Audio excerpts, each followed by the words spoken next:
आज हम जो है इंग्लिश का जो हमारा फर्स्ट लेसन है from the book first flight, उसमें हमारा फर्स्ट लेसन है that is called a letter to God. उसकी समरी को हम जो है करने जा रहे हैं। तो सबसे पहले तो मैं आपको बता दूं, इसमें जो मेन कैरेक्टर है हमारे लेटर टू गॉड, भगवान के नाम एक पत्र, इसमें जो मेन कैरेक्टर हैं the first one is called Lanco.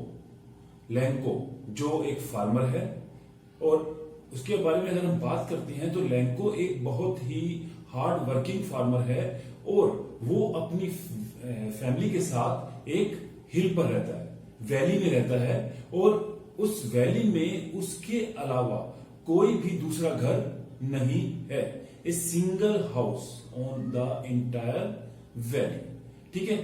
There is no friend no relatives, अकेला रहता है। उस वैली में एक लो हिल है, उस लो हिल के ऊपर उसका घर है। अगर हम बात करें कि उस लो जो हिल थी उससे उसको क्या चीज दिखती है, वहां से उसकी एक फील्ड है जो कॉर्न फील्ड है, मक्का जिसको बोलते हो आप लोग, तो वहां पर एक कॉर्न फील्ड है जो क्लियरली वहां से देख पाता है। और जहां से जब वो अपनी कॉर्न फील्ड को देखता है ना, तो उसको क्या दिखता है वहां से कि उसकी जो फील्ड थी उसके ऊपर फ्लावर्स आ चुके हैं। फ्लावर्स आने का मतलब है कि उसको इस साल जो कॉर्न है वो एबंडेंस में मिलने वाली है, और एक गुड क्वालिटी ऑफ कॉर्न जो है वो इसको इस बार मिलेगी। तो वो खुश है इस चीज से कि उसकी जो फसल है वो बहुत अच्छी होने वाली है। अच्छा, और आगे बात करते हैं जो लैंको है उसकी फैमिली के बारे में। उसकी फैमिली के अंदर उसकी वाइफ है और 2 बच्चे हैं, एक बड़ा है और एक छोटा है। ओके, अब वो जब उस फील्ड को देखता है तो अपनी फैमिली को कहता है कि इस साल हमारे को बहुत अच्छी फसल होने वाली है, अच्छा कॉर्न मिलने वाला है। तो उसकी वाइफ कहती है कि हाँ, अगर भगवान ने चाहा तो ऐसा ही होगा। बट यहां पर उसकी एक प्रॉब्लम है कि उसकी जो कॉर्न फील्ड है, जो कॉर्न है, उसको एक चीज की जरूरत है, और वो चीज क्या है? एक डाउनपोर। डाउनपोर मींस उसको एक बरसात की जरूरत है कि जब रेन ड्रॉप्स गिरेंगे तो उसकी जो क्रॉप्स थी वो बहुत अच्छी हो जाएगी। तो इस वजह से वो हमेशा भगवान से प्रे करता रहता है कि एक जो है बरसात जो है एक बार होनी चाहिए। तो उसके बाद क्या होता है, इतने में उसकी जो वाइफ है वो उसको आवाज लगाती है और कहती है कि जो उसकी वाइफ थी उस समय जो है वो सपर रेडी कर रही होती है। सपर का मतलब यहां होता है कि जो लास्ट मील होता है हमारे खाने का, हम लोग ब्रेकफास्ट, लंच, डिनर ये सब बनाते हैं। जो एक डे के लास्ट में जो खाना बनता है उसको हम लोग कहते हैं डिनर। तो उसकी जो वाइफ थी वो उस समय डिनर रेडी कर रही होती है, और उसके बाद आवाज आती है कि जो डिनर है वो रेडी है। तो सभी जो है, लैंको है, बच्चे हैं, वो सभी लोग जो है ना वो आ जाते हैं। जब उसको आवाज लगाई जाती है तो जो बड़ा बेटा होता है वो खेतों में काम कर रहा होता है, छोटे वाला जो है बाहर खेल रहा होता है। अब जब वो आके बैठे हैं तो थोड़ी देर में लैंको के ऊपर एक पानी की बूंद गिरती है। जब पानी की बूंद गिरती है तो ये क्या था? बरसात, जिसकी लैंको बहुत टाइम से वेट कर रहा था, और वो दिल से चाह रहा था कि ऐसा हो जाए, और वो हो गया। तो इतने में लैंको जो है वो बाहर चला जाता है, अपनी फील्ड पे जाता है। बाहर जाके वो जो रेन ड्रॉप्स होते हैं ना, जो पानी की बूंदे हैं, उनको अपनी बॉडी पे फील करना चाहता है, और वो जाकर ऐसे ही खड़ा हो जाता है और उस रेन ड्रॉप्स को फील करता है। बड़ा उसको अच्छा लग रहा होता है कि बरसात शुरू हो गई है और इस साल उसकी फसल बहुत अच्छी हो जाएगी। हर किसान का ये सपना होता है कि उसकी जो मेहनत है वो रंग लाए, और वही लैंको का भी सपना था। और वो बहुत खुश हो रहा है, और इतनी ही देर में जो पानी की जो बूंदें होती हैं, साथ में ही हेल स्टोन्स यानी कि जो ओले होते हैं वो भी पड़ने शुरू हो जाते हैं। लैंको के लिए अभी कोई बड़ी बात नहीं थी, वो जो रेन ड्रॉप्स के साथ जो हेल स्टोन थे, जो ओले थे, उनको भी वो अपने हाथ में उठाकर और अपने बच्चों को कहता है कि ये सिल्वर कॉइन्स हैं, क्योंकि वो बहुत चमक रहे होते हैं।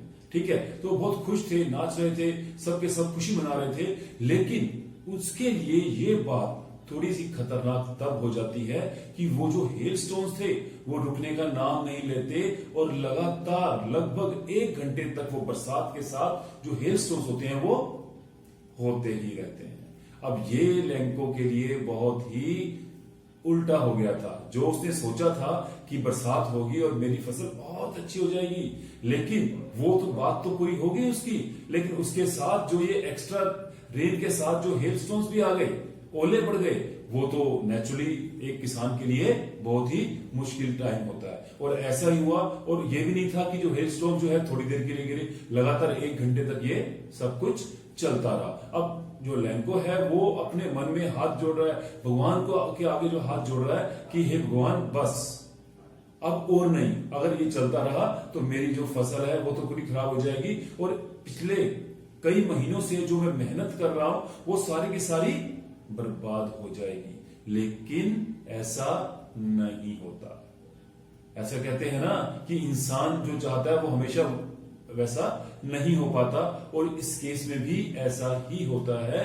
थोड़ी ही देर में उसकी फसल जो थोड़ी देर पहले 1-2 घंटे पहले एक जो हरियाली थी, ठीक है, और जो कोन के ऊपर जो फ्लावर्स आए हुए थे वो दिख रहे थे, अब उसकी जगह ऐसा लगता है जैसे किसी ने उसके ऊपर सॉल्ट डाल दिया हो। पूरी की पूरी कॉर्न फील्ड जो थी वो एक व्हाइट कलर की शीट से ढक जाती है और पूरी की पूरी फसल बर्बाद हो जाती है। लैंको को ये देखकर बहुत दुख होता है और वो बहुत ही उदास हो जाता है। बहुत उदास हो जाता है कि उसने जितनी मेहनत की थी वो सारी मेहनत उसकी बेकार हो गई। अब वो बहुत परेशान है, दुखी है, और उसके दुखी होने के कई कारण हैं। देखो, पहला तो ये कि उसकी सारी मेहनत खराब हो गई। दूसरी, अब वो फसल उसको दोबारा लगानी पड़ेगी, और जो उससे नेक्स्ट जो है कि उसकी हेल्प करने वाला कोई नहीं है। हमने आपको स्टार्टिंग में बताया था कि वो एक वैली में रहता है और वहां पर सिर्फ एक ही घर है जो लैंको का है, इसके अलावा कोई घर ही नहीं है। अब उसकी हेल्प कौन करेगा? ठीक है ना, there is no relative, no friend. तो अब वो बहुत दुखी है और बार बार एक बात को ही कह रहा है कि we are going to stop this year, हम इस साल भूखे मरने वाले हैं, पूरे साल हमें कुछ नहीं मिलेगा। इस बात से वो बहुत परेशान रहता है और पूरी रात यही बात सोचता रहता है। लेकिन अचानक उसके मन में एक थोड़ी सी आशा की किरण जागती है और वो अपनी वाइफ से कहता है, no one dies from hunger, कोई भी भूख से नहीं मरता है। तो यही बात जो है उसकी वाइफ रिपीट करती है, yes, no one dies from hunger. तो यह देखकर उनके मन में जो है ना एक आशा जाग जाती है कि नहीं, जिसने हमें पैदा किया है वो मरने नहीं देगा, क्योंकि हमने पहले कहा था कि जो लैंको है ना उसका भगवान के प्रति बहुत बड़ी आस्था है, भगवान को वो बहुत मानता है और फुल फेथ इन गॉड। ठीक, तो वो अब यही सोचता है कि भगवान ही इस चीज से हमें बाहर निकालेगा, और अब वो यही अपनी जो हेल्प होती है, उसकी जो हेल्प होती है उसको भगवान से मिलेगी, ये उसके मन में पूरा था। अब होता क्या है, इसके लिए वो फॉलोइंग संडे, जो अगला संडे उसका आ रहा था, कमिंग संडे की बात करूंगा मैं, जो नेक्स्ट संडे आता है वो क्या करता है, एक पेपर लेता है। वैसे तो हम एक बात कहते हैं कि लैंको की बात करेंगे ना, तो वो कहते हैं कि वो एक इंसान रूपी बैल था। ठीक है, तो इंसान के रूप में एक बैल, यानी बहुत मेहनत करता था, पूरा दिन खेतों में रहता था, उसको खेती बाड़ी के अलावा कुछ नहीं आता था। लेकिन एक बात श्योर थी कि उसको लिखना तो आता है, उसको लिखना आता था। ठीक, और इसी चीज को क्या करता है वो कि एक पेन लेता है, एक पेपर लेता है और एक लेटर जो है वो भगवान को लिख देता है। भगवान को लेटर, यू कैन इमेजिन कि कौन भगवान को लेटर लिखता है, कि उसका फेथ इतना ज्यादा था भगवान के ऊपर, गॉड के ऊपर, उसको पूरा विश्वास था कि गॉड उसकी हेल्प जरूर करेगा। तो वो एक लेटर लिखता है, और उस लेटर पर क्या लिखता है, जरा ध्यान से सुनना कि लेटर पर उसने क्या लिखा। वो लिखता है कि हे भगवान, मेरी जो कॉर्न फील्ड थी वो पूरी तरह से डिस्ट्रॉय हो गई है, और वो डिस्ट्रॉय हो चुकी है, और अब मेरे पास कोई दूसरी हेल्प नहीं है, मेरा कोई रिलेटिव नहीं है, मेरा कोई फ्रेंड नहीं है, और मैं अब किससे मदद मांगू, अब मुझे आपसे हेल्प चाहिए। और उसमें क्या कहता है कि अपनी इस मदद के लिए वो गॉड से, वो भगवान से कुछ पैसों की डिमांड करता है। और वो पैसों की डिमांड क्या थी, वो एक करेंसी है, पिसोस। तो भगवान से कहता है कि मुझे अपनी लाइफ को दोबारा से रेगुलर करने के लिए 100 पिसोस की जरूरत है। वो 100 पिसोस करेगा क्या? नंबर 1, अपनी फील्ड को दोबारा से तैयार करेगा, बीज लाएगा, ठीक है जी। उसमें और जो जरूरी सामान है वो लाएगा, खाद तैयार करेगा और पूरे साल जो अपने परिवार की जरूरतें हैं वो उसको पूरा करेगा। For that he needs 100 pesos। तो वो लेटर लिख लेता है, उसको एनवलप में भी डाल देता है और उसको लेकर शहर की तरफ जाता है जहां पर पोस्ट ऑफिस था। अब पोस्ट ऑफिस के अंदर जब वो जाता है और वहां जाकर जो वहां पर बॉक्स लगा हुआ था जहां हम लोग लेटर को डालते हैं, तो अपने लेटर को वो उसी बॉक्स में डाल देता है। लेटर को बॉक्स में डालने के बाद वो वापिस घर आ जाता है। और अब जो हर पोस्ट ऑफिस का शेड्यूल होता है कि जो लेटर्स होते हैं वो नेक्स्ट डे निकलने होते हैं। अब जब वो नेक्स्ट डे उसको खोला जाता है तो उतने में जो पोस्टमैन था वो एक लेटर को देखता है, क्योंकि उस लेटर के ऊपर अब उसने लेटर लिखा था गोड को। अब गोड का एड्रेस तो नहीं हो सकता ना, तो लेंको जो होता है वो एक वर्ड यूज करता है, टू गोड। ठीक है, टू गोड फ्रॉम लेंको। तो ये जो ऊपर टू गोड लिखा होता है, तो जैसे ही पोस्टमैन है उस लेटर को देखता है टू गोड, उसको जोर से हंसी आ जाती है, जोर जोर से हंसने लगता है वो, क्योंकि भैया उसकी लाइफ से इतने टाइम से वो जो है यहाँ नौकरी कर रहा है, लेटर्स को भेज रहा है, लेकिन आज तक उसने एक सिंगल लेटर नहीं देखा जो इस एड्रेस पर आया। तो वो हंसता हंसता उस लेटर को हाथ में लेकर, जो पोस्ट मास्टर होता है, पोस्ट मास्टर को कौन होता है, जो हेड होता है, राइट, जो पोस्ट ऑफिस था उसका जो हेड था, तो वो उसके पास जाता है और हंसता हंसता उससे कहता है कि देखिए ये लेटर कहां से आया, किसके लिए आया है। तो वहां पर जो पोस्ट मास्टर है वो भी उसको देखता है, उस पर लिखा होता है टू गोड। तो जो पोस्ट मास्टर होता है उसको भी जोर से हंसी निकल आती है और वो जोर जोर से हंसने लगता है। तो उस समय जो ऑफिस था, वो जो पोस्ट ऑफिस था, वहां पर एक जो है ठहाकों का मतलब हंसी का दौर शुरू हो जाता है, सब हंसने लगते हैं इस चीज को लेकर। लेकिन जो पोस्ट मास्टर था थोड़ा सा अलग टाइप का इंसान था, वो अपनी इस हंसी को एकदम रोक देता है, एकदम रुक जाता है हंसना, और अपने जो एम्प्लॉइज थे उनको भी ऐसा करने को कहता है कि कह रहा है कि हम लोग जो हंस रहे हैं कि जिस भी पर्सन ने इस लेटर को लिखा है, सोचो कि उसका भगवान के प्रति कितना फेथ रहा होगा कि उसने भगवान को भी एक लेटर लिखने की हिम्मत जुटा दी। तो कहते हैं अब क्या करना चाहिए, तो एक काम करते हैं, इस लेटर को खोलते हैं, इस लेटर को खोलते हैं और इसको पढ़ते हैं, और उस पर्सन की जो प्रॉब्लम है उसको हम क्या करेंगे, उसने जो भी अपना सॉल्यूशन मांगा है उसका सॉल्यूशन हम उसको लिखकर भेज देते हैं।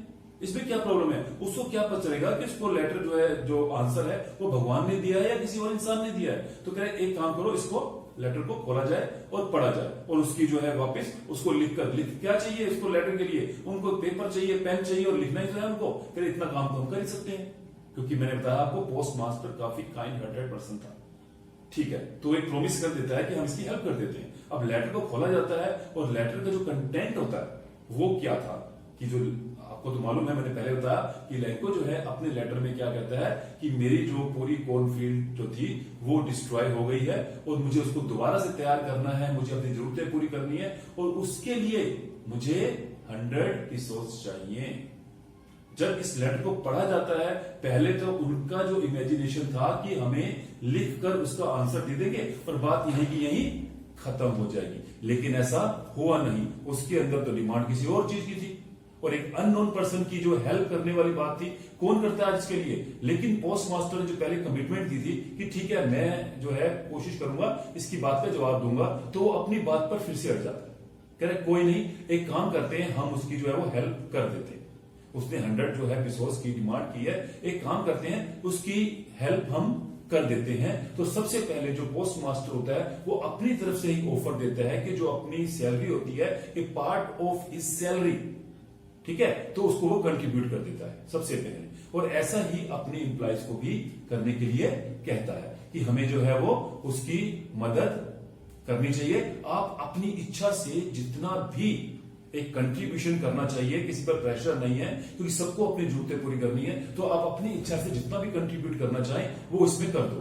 तो पोस्ट ऑफिस में जितने भी लोग काम करने वाले होते हैं वो रेडी हो जाते हैं, वो भी अपने हिसाब से कंट्रीब्यूशन कर देती हैं। पोस्ट मास्टर एक और जगह से पैसे जुटाने की कोशिश करता है, वो है उसके रिलेटिव्स, उसके फ्रेंड, जो यहाँ काम तो नहीं करते हैं बट वो उसके सर्कल में है, तो ऐसा ही वो अपने जो है रिलेटिव्स को, फ्रेंड्स को भी इस बारे में बताता है और कहता है कि एक चैरिटी समझकर हमें उसकी हेल्प कर देनी चाहिए। और ऐसा करते ही वो 3 तरीके से पैसे इकट्ठे करता है, खुद करता है, एक अपने एम्प्लॉय से कराता है और एक अपने फ्रेंड रिलेटिव जो थे उनसे भी करवा लेता है। और ऐसा करके जो है मनी इकट्ठी होती है। अब बात आती है कि कितना पैसा इकट्ठा हुआ। जब काउंट किए जाते हैं तो उसके अंदर से निकलते हैं जी 70 पीसोस। 70 पीसोस जो है वो इकट्ठे हो जाते हैं। अब सिंपल सी बात है कि हम एक अननोन पर्सन की हेल्प कर रहे हैं, उसकी डिमांड जितनी भी थी, बट हम जो वो जितना वो कर पाए 70 पीसोस कर पाए, तो कहते हैं ठीक है जितना हम कर पाए उतना हमने कर दिया है और इतना एक काम करते हैं उसको सेंड कर देंगे। ठीक है जी, यहां तक समझ में आ गया। तो हम थोड़ा आगे बढ़ते हैं इस चीज के लिए कि वो उस 70 पीसोस को एक एनवलप में डाल देते हैं और वहां से नीचे डाल देते हैं फ्रॉम गॉड। अपना नाम नहीं डालते, पोस्ट मास्टर जो है वो अपना नाम नहीं डालता है, न किसी और का नाम डालता है, लिखते फ्रॉम गॉड, भगवान की तरफ से। और नेक्स्ट संडे जब अगला और संडे आता है लेटर डालने के बाद का, तो लैंको जो है पोस्ट ऑफिस में आता है और आके पूछता है कि क्या मेरे नाम कोई लेटर आया है। तो जो पोस्ट ऑफिस जो पोस्ट मास्टर था, जो एम्प्लॉइज थे, वो कहते हैं यस, एक लेटर है जो आपके नाम आया है, और वो उसको खुशी खुशी वो लेटर पकड़ा देते हैं। लैंको को कोई हैरानी नहीं आती। पहली बात तो उसे कोई हैरानी नहीं होती कि एक लेटर जो भगवान को लिखा गया था और वहां से रिप्लाई आ गया, उसके फेस पर ऐसा कोई एक्सप्रेशन नहीं आता। हाँ, लेकिन जो मेन एक्सप्रेशन थे, पोस्ट मास्टर जो है ना वो बड़ा इस चीज को देखना चाहता था कि लैंको का एक्सप्रेशन क्या होगा। तो वो अपने ऑफिस के अंदर से ही, खिड़की से ही बाहर की तरफ देख रहा था कि लैंको का इंप्रेशन क्या आने वाला है। लैंको ऑफिस से बाहर जाता है, एनवलप खोलता है और एनवलप खोलने के बाद वो मनी को काउंट करना स्टार्ट कर देता है। ठीक है, मनी को जो काउंट कर रहा है, तो जैसे मैंने आपको पहले बताया था कि कोई भी एक्सप्रेशन उसके फेस पर नहीं था कि भगवान ने उसको पैसे भेज दिए। ऐसा होता है कभी, आज मैं लिख दूं भगवान को लेटर कि हे भगवान मुझे जो है 1 लाख रुपए चाहिए और आप मुझे भेज दो, और मान लो 1 लाख की जगह मुझे 50,000 भी मिल जाए, तो मेरे फेस के एक्सप्रेशंस तो अलग ही चले जाएंगे कि भाई भगवान कैसे भेज सकता है।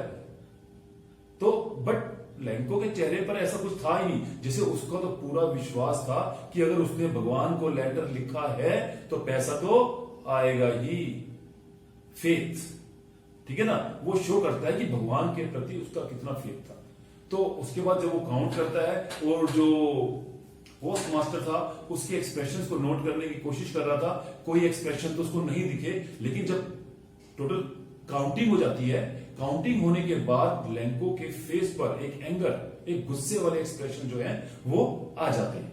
बहुत गुस्से हो जाता है वो, और क्योंकि उसने मांगे थे 100 पीसोस और उसको मिले 70। ठीक, तो उसके जो एक्सप्रेशन थे वो गुस्से वाले। तो उसके बाद वो वापिस जो है वो पोस्ट ऑफिस की तरफ चलता है। लेकिन हाँ, जो पोस्ट मास्टर था वो थोड़ा सा खुश था कि आज उसने किसी की मदद की, वो सेटिस्फाइड था इस बात से। अब लैंको जो है वापस पोस्ट ऑफिस में जाता है और जो अंदर एम्प्लॉयज थे उनसे कहता है कि मुझे एक पेन और एक पेपर चाहिए। तो जो एम्प्लॉयज है उसको प्रोवाइड करा देते हैं और फिर वो बाहर आता है। एक पब्लिक डेस्क लगा होता है बाहर, उस वहां पर एक टेबल लगी थी, टेबल पर अपने पेपर को रखता है और फिर से एक लेटर को लिखना स्टार्ट कर देता है। ठीक है, उसने सेकंड लेटर लिखना स्टार्ट कर दिया। सेकंड लेटर जब वो लिखता है तो उसको लिखकर उसको फिर फोल्ड करके एनवलप में डालकर वापस बॉक्स में डालकर वो गुस्से से वहां से चला जाता है। ठीक है, यहां तक समझ में आ गया होगा आप लोगों को। वो गुस्से से वहां से चला जाता है। पोस्ट मास्टर जो अपने ऑफिस में बैठा हुआ, अंदर बैठा हुआ, ये सब कुछ देख रहा था। वो जैसे ही लेटर डाल के चला जाता है तो वो अपने एम्प्लॉय से बोलता है कि वो लेटर निकाल के लाओ, कि क्या उसने भगवान को कैसे थैंक यू कहा या किस तरह के एक्सप्रेशन जो है उसने गॉड के लिए दिए हैं, किस तरीके से उसने अपना जो फीलिंग जाहिर की है। तो अब वो जाता है, वो लेटर निकालता है और लेकर आता है। यहां पर जो हमारा पूरा लेसन था, उसकी जो आर्मी है, उसको देखकर थोड़ा सा अजीब सा लगता है जो बिहेवियर था। अब उस लेटर में क्या लिखा था उस चीज को देखिए। सेकंड लेटर में लैंको लिखता है कि गॉड, मैंने आपसे 100 पीसोस की डिमांड की थी। ठीक है, 100 पीसोस की डिमांड की थी, लेकिन मुझे तो 70 पीसोस ही मिले हैं। लेकिन मेरी जो जरूरत है वो 100 की है। 100 से कम तो मेरा काम बनेगा ही नहीं, मुझे तो 100 ही चाहिए। उसका तरीका देखिए, मुझे तो 100 ही चाहिए। इसीलिए बाकी बचे हुए जो 30 पीसोस है आप मुझे वो भी भेज दो, ठीक है, 30 पीसोस भी आप मुझे भेज दो। लेकिन लास्ट लाइन जो है वो उसमें क्या लिखता है कि इस बार जब आप मुझे पैसे भेजोगे, मेरा जो बचा हुआ पैसा है दैट इज 30 पीसोस आप मुझे भेजोगे, वो इस बार मेल से मत भेजना। इस बार मेल से मत भेजना। मेल से मत भेजने का मतलब इस बार इस पोस्ट ऑफिस के थ्रू मत भेजना, क्योंकि ये जो लोग यहां पर काम कर रहे हैं they are all bunch of crooks, ठगों का क्रूक, ठगी करने वाले, लोगों को लूटने वाले लोग हैं ये। तो वो क्या कहना चाहता है कि जो भगवान है वो तो गलती कर नहीं सकता, ठीक है। उसके हम एक बात को देखें कि भगवान गलती नहीं कर सकता। आपने तो मुझे 100 ही दिए होंगे, लेकिन यहां पे जो ठग लोग बैठे हैं उन्होंने उस 100 में से 30 निकाल लिए और मुझे तो इन्होंने सिर्फ 70 ही दिए। तो इस बार आप मुझे इनके थ्रू पैसे मत भेजना, मेल के थ्रू पेमेंट मत करना। अब बाकी जो है वो, यानी आप समझ गए होंगे कि आप सीधा मेरे घर ही पहुंचा देना। तो आपको समझ में आया। तो यहां पर जो हमारा लेसन है ए लेटर टू गॉड, यहां वो बिल्कुल खत्म हो जाता है। अब अगर मैं आपको बात करूं, आपने पूरा लेसन जो है वो ध्यान से सुन लिया होगा, ठीक है, आपको समझ में भी आ गया होगा। और अगर मैं देखूं तो इसके अंदर हमारे पास दो मेन कैरेक्टर सामने निकल कर आते हैं। अब मैं लेसन मेरा खत्म हो चुका है, अब मैं थोड़ा अलग जा रहा हूं उसके ऊपर कि दो कैरेक्टर्स हमारे सामने निकल कर आती हैं। एक तो है लैंको, ठीक है। लैंको के कैरेक्टरिस्टिक्स के बारे में हम बात करें तो वो किस टाइप का इंसान था। नंबर 1 हार्ड वर्किंग था, बहुत मेहनती था। हमने कहा था कि वो पूरा दिन अपने खेतों में काम करता था। सेकंड था उसका एक्सट्रीम फेथ इन गॉड, भगवान के प्रति उसका पूरा विश्वास था, ठीक है जी। तीसरा, वो एक पुअर एंड सिंपल फार्मर था, गरीब था। गरीब ना होता तो जो फसल खराब हो गई थी दोबारा वो डिमांड ना करता। एक गरीब था और एक साधारण टाइप का फार्मर था, ज्यादा तेज नहीं था वो, ठीक है। और दूसरा हम ये भी कह सकते हैं हार्ड वर्किंग था, वो थोड़ा ऑनेस्ट भी था कि डायरेक्ट लिख दिया उसने भगवान को कि भाई मेरी फसल खराब हो गई है, आप मुझे भेज दो, ठीक है जी। तो ये एक कैरेक्टरिस्टिक्स, आप जब क्वेश्चन आता है एग्जाम में कि right the character sketch of Lanco, तो आप इस चीज को आप वहां पर इन पॉइंट्स को थोड़ा एक्सप्लेन कर देंगे तो बड़े अच्छे से आप इसको 100 to 150 वर्ड्स के अंदर आप लिख सकते हैं, ठीक है। और दूसरा कैरेक्टर स्केच जो आ सकता है हमारा पोस्ट मास्टर का, उसका थोड़ा कम वर्डिंग आती है। तो पोस्ट मास्टर की अगर मैं बात करूं तो जो आप अगर आप पूरा उसको रीड करेंगे कुछ बातें रह जाती हैं समरी में बताने को, तो जितना मैं आपको बता रहा हूं कि वो एक थोड़ा फैट था, ठीक है, थोड़ा मोटा सा इंसान था। और बट एक उसकी थी कि वो काफी हेल्पफुल था, जैसे हमने देखा कि वो एक अननोन पर्सन की हेल्प करने के लिए एकदम ही रेडी हो गया था। काइंड हार्टेड था, दयालु था वो बहुत ज्यादा, ठीक है। और हम सबकी मदद करने के लिए तैयार रहता था। मदद देखो उसने, हमने देखा था कि उसने खुद भी मदद की, अपने एम्प्लॉय से पैसे इकट्ठे करवाए, अपने रिलेटिव से, अपने फ्रेंड से, इन सब से पैसा लेकर उसने जो है वो इकट्ठा किया और उसकी हेल्प की। तो ये था हमारा, this is all about the lesson a letter to God. I hope कि आपको ये जो लेसन है अच्छे से समझ में आ गया होगा। तो ये हमारी जो 10th क्लास की जो फर्स्ट फ्लाइट बुक है उसका फर्स्ट लेसन है, ठीक है।